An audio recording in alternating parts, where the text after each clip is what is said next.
يا مساء الخير.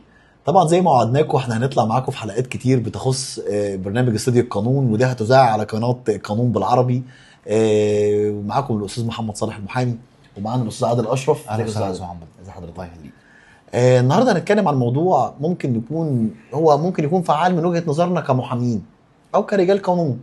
كتير قوي ناس بتسال ايه دور المحامي؟ طب المحامي ممكن يعمل ايه في حياتك؟ فموضوع مهم طبعا، موضوع مهم. فكره طبعا. محامي العيله موضوع مهم. يعني ايه النهارده انا محامي في وسط اصدقائي؟ كتير بيجي لنا تساؤلات وكتير بيجي لنا تساؤلات طبعا ان احنا النهارده عايشين في نواحي، ممكن نقول النواحي المجتمعيه. يعني ايه محامي بيدافع عن مظلوم؟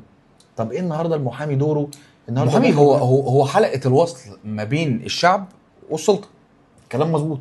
بس الاهم من كده بقى ان لو انت جيت بصيت ان احنا حتى في شغلنا دايما تلاقي اسئله بتجيلك. مع احترامي، لو انت النهارده واقف في الشارع، في عموم الشارع، والله ممكن وارد تركب تاكسي. طبعا سواق التاكسي بيسالك حضرتك طبعا يا استاذ؟ طبعا طبعا انا عندي كذا وعندي كذا وعندي طبعا. كذا. مواضيع مفيش محامي مرش بالموضوع ده. لازم. انا شايف حاجه ان المحامي ليه دور فعال قوي، لان انا مثلا على مدار عملي انا وانت مع بعض وبقالنا فتره كبيره شغالين، بنشوف ان الناس دايما عندها تساؤلات في مواضيع كافه.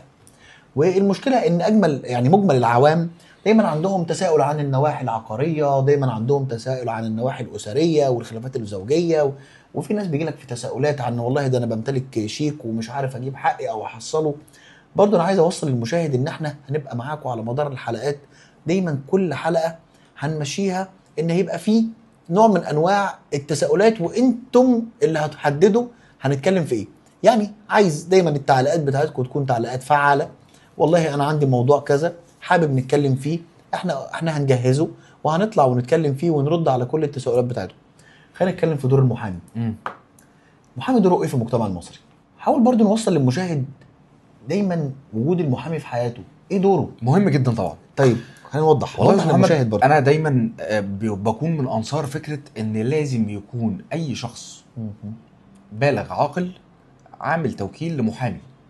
ليه؟ اي شخص وارد جدا في اي لحظه يبقى ماشي يقع في مشكله. ابسط حاجه موضوع تشابه الاسماء ده.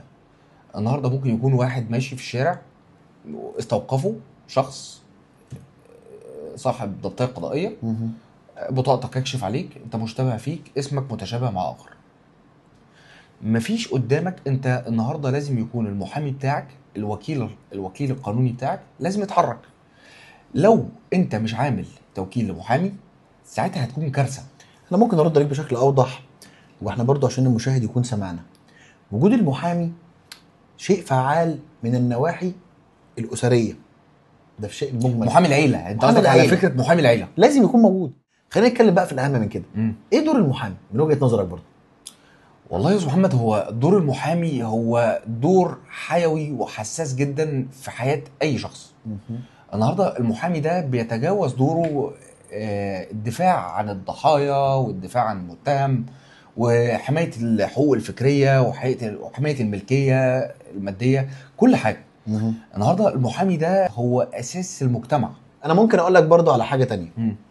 يعني من حكم مثلا ان انا النهارده شغالين وبنتداول داخل اروقه المحاكم، بشوف ان المحامي بقى دوره اهم بكتير جدا. يعني خليني اوضح لك حاجه تانية. النهارده احنا دائمين الاطلاع على مشاكل الاسر. ممكن نقول النواحي الاسريه دايما احنا بيتعرض علينا مشاكل كتير جدا بتخص الزوجات طبعا والازواج. مثلا لو جينا نتكلم على ممكن النواحي الجنائيه، دايما بيتعرض علينا مشاكل كتير جدا لا حصر لها. بناخد ممكن نقول فكره الاكسبيرينس، عندنا الخبره من حلول المشاكل. يعني لو النهارده بنتكلم على خلاف بين زوج وزوجه، المحامي دوره فعال قوي حتى لو في عقد اتفاق بين زوج وزوجه، على سبيل عقد اتفاق في حلول وديه ما بين الطرفين بدون اللجوء لمحكمه الاسره. وكتير قوي زي ما انت عارف بنحضر ممكن مجالس اتفاق على نواحي ماليه ما بين تجار، وبرضه بيبقى فيها اتفاقات. اللي عايزين نوصله للمشاهد اللي بيبص يعني بيتفرج على الحلقه، لازم يكون عندك محامي، لازم ارجع له في سؤال، لازم ارجع له اتكلم معاه لو انا النهارده في اضيق الامور. لا ولازم مش كده وبس، لازم الموكل او المواطن يختار المحامي بتاعه بدقه ده وبعنايه. شيء مظبوط، ده شيء حقيقي. النهارده لان النهارده انت المحامي ده هو امين السر، هو امين اسرارك. هو النهارده اكتر شخص المفروض يكون حريص على حمايه حقك، اكتر شخص المفروض يكون امين على اسرارك ومستقبلك ومستقبل عيلتك. طب ما تحكي لنا مثال بقى مثلا عن محامي ممكن نقول وموكل حصل بينهم خلاف مثلا، في لا مثال اكيد عدى عليك. لا هي في امثله. احنا طول ما انت عارف يا استاذ محمد احنا عايشين المشاكل دي. ولكن النهارده احنا بنتكلم في حته، احنا بنتكلم على سوء الاختيار. سوء الاختيار. انت النهارده ما ينفعش الاختيار يكون عشوائي. ما ينفعش تختار شخص عن طريق تيك توك او عن طريق لا انا لا طبعا مع كامل احترامي، مع كامل احترامي. النهارده كان زمان عدد المحامين كان يتعدوا على كانوا قله، كانوا قله طبعا، كانوا قله الاساتذه كانوا قله فعلا. طبعا. النهارده مع تغير الاوضاع الاقتصاديه وزياده التعداد السكاني، النهارده بقى في عدد محامين كتير، ولكن المشتغلين عدد قليل، المشتغلين بامانه اقل واقل. انا ممكن اقول نصيحه بسيطه خالص برضو لكل المشاهدين. الاهم عندك ان انت لازم فعلا يكون عندك محامي، ولازم تعرف انا بختار مين، ولازم دايما ابقى انا دقيق جدا في التعامل اليومي بتاعي. والاهم من كده ان انا مش عايز برضو نقول ان المحامي ينقص شيء عن باقي المهن، لكن هو شريك العداله حقيقي. احنا النهارده ممكن نقول ان احنا طولنا عليكم شويه في الحلقه دي، ولكن دي كانت حلقه صغيره جدا بتتكلم عن دور المحامي واهميته في المجتمع المصري. استاذ عادل انا مبسوط جدا انا كنت معاك. شكرا يا استاذ محمد، ربنا يخليك. شكرا. برنامج استوديو القانون حلقات هتبقى ورا بعضها، وهتشوفوا معانا كل ما هو يتعلق باذهانكم اللي تخص حقيقي المواضيع القانونيه، هيتعرض على قناه قانون بالعربي.